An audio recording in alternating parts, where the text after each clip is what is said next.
Welcome back to another episode of Rock Boys Football. We have some exciting news coming out of Ann Arbor tonight, as it sounds like Rod Moore is officially set to return to this Michigan program for his fifth year of college football. And this has kind of been the one that a lot of Michigan fans, like myself, have been waiting for. And we've seen guys like Rayshon Benny, TJ Guy, Derek Moore, Ernest Hausman, Jayshon Barham, Max Bredesen. Yeah, I know I'm naming a lot of names, but those were all guys that felt like were key contributors who draft eligible guys probably had a chance to get drafted. And I don't know if they all would have been like day one or day two picks, but they were certainly all probably going to get drafted. And for all those guys to kind of come back and hopefully increase their draft stock, hopefully be able to put together something special for this Michigan program, I think it's huge. I almost like see it as like Michigan is like Thanos putting together the Infinity Stones to kind of retake college football, if you will, or take their crack at getting back to the top of the mountain, which again, last year you look, yeah, there were pockets of talent for sure. Guys like Will Johnson, Mason and Kenny in the middle, Colson Loveland. But as a roster as a whole, it probably wasn't quite that unit yet. And you look at the way Michigan's been recruiting, the way they've used the transfer portal.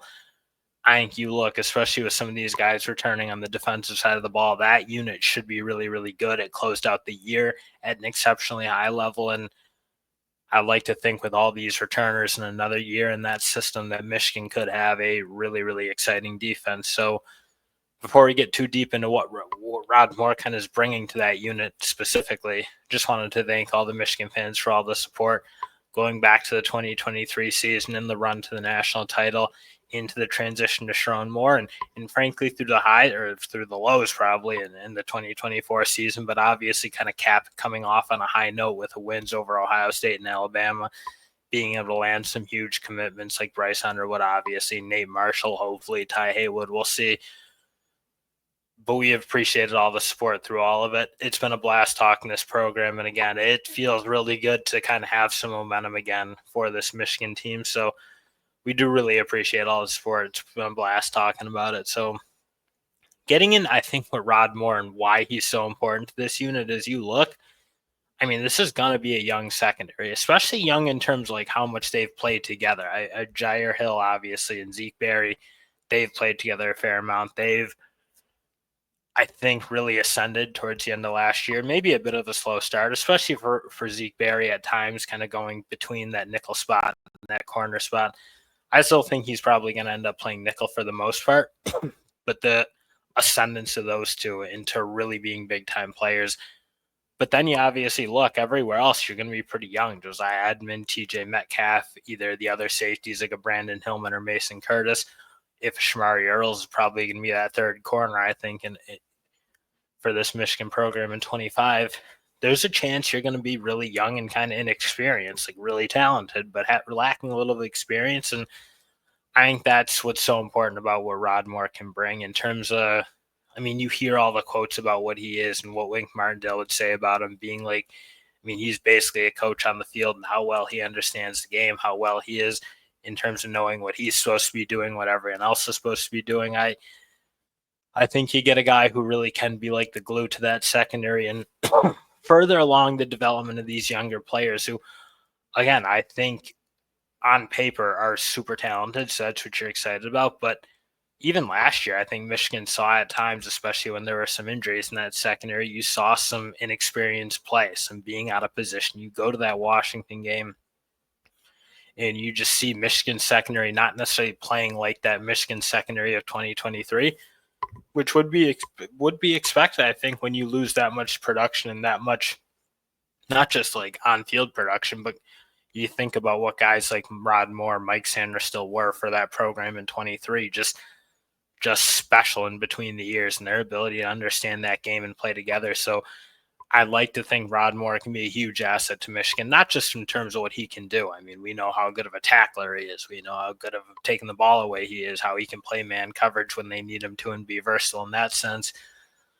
But just that ability to keep everyone on the same page and kind of be the glue in that back end. That's what I think really excites me, because everywhere else you kind of look, I mean, you're really experienced, I think, for the most part. Like Ernest Hausman, I think, really came in his own as being that guy, that general of the defense.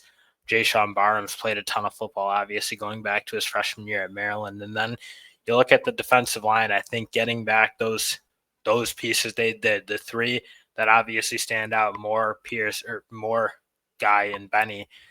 I mean, those are all NFL players. I thought TJ Guy especially almost doesn't get the credit he deserves in terms of how dominant he was towards the end of the year, how well he played against Ohio State, how good of a pure pass rusher he kind of is. I'm really excited to see what he can kind of come into. And then even behind, I think you're a little more excited than you probably would have been. Like adding guys like Payne and Williams in the portal. Etta, kind of a guy who started to emerge. So it looks like a deep unit with frankly, more top end talent than I think Michigan fans would have thought, especially as Trey Pierce really kind of seemed to emerge later in the year. So you look at this defense, I don't think anyone should have any questions about how good this unit can be, especially frankly, if Wink Martindale comes back, they get a second year in his system, and that seems like it's getting more likely by the day. So a lot of things to be excited about on the defensive side of the ball.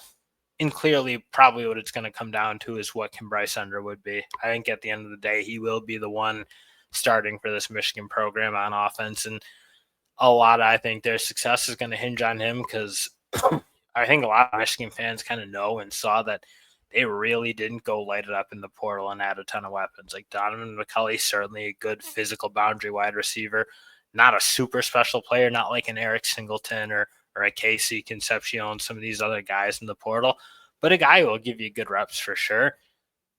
I think it's going to be the Bryce Underwood show. Like Ken He and Marlon Klein and Hogan Hansen, I think, are the two guys who, frankly, to me, are probably going to be leading the way as pass catchers, probably the two most talented right now. I'd like to see Andrew Marsh hopefully kind of be ready early, and you've seen a lot of wide receivers come in and play as younger players. So that's probably going to be the question. If we go back to the Infinity Stone analogy, if you will, Bryce Underwood might actually be the last one. I know I said it was Rod Moore, but Bryce Underwood, if he is that guy, I think this Michigan team can be really special. And one last kind of interesting note is I know I'm sure a lot of Michigan fans have seen some Notre Dame offensive linemen hit the portal. If you're a recruiting junkie and can remember back a couple of years ago, Rocco Spindler, it was a battle between Michigan and Notre Dame for his commitment coming out of high school, big-time offensive lineman from the state of Michigan. Sam Webb kind of indicated that Michigan's reaching out. And whether he's a starter for Michigan or not, I think he had a solid career at Notre Dame, played a fair amount, was probably not as consistent as I'm sure he would have wanted to be, kind of was in and out of their lineup as a starter over the past couple of years, but a guy nonetheless who's played a ton of football, and I think bolsters the depth at the very least in Michigan if they do end up kind of bringing him in the fold. And again, I don't think it's an easy path to start, if you will, because you look at what that interior offensive line can be with guys like Afobe, Guinera kind of competing for that last spot, if you will, looking at Greg Crippen and El Hadi probably being the two incumbent starters, if you will, but it's a young room. It's probably doesn't have as much experience as Michigan wants. So being able to possibly add a guy like Spindler into the fold, certainly not going to hurt, especially because that is a position you probably want to be deep and have a lot of competitive depth, not just depth for the sake of depth. So that'll be an interesting one to follow, I think. Feels like probably the last sprint or a winter portal guy that Michigan's really going to kick around unless some other interesting names start hitting the portal. But we'll see. It'll be interesting to see if he winds up coming back. But at the end of the day, I think you look either way, this team, especially on the defensive side of the ball, is very primed to be a very competitive football team. And I cannot wait for spring ball. Cannot wait for the season to see what this defense can be all about, because it feels very loaded right now, and I am very excited. So won't keep you guys too long. That's probably it for me, and we'll talk to you guys later. Peace.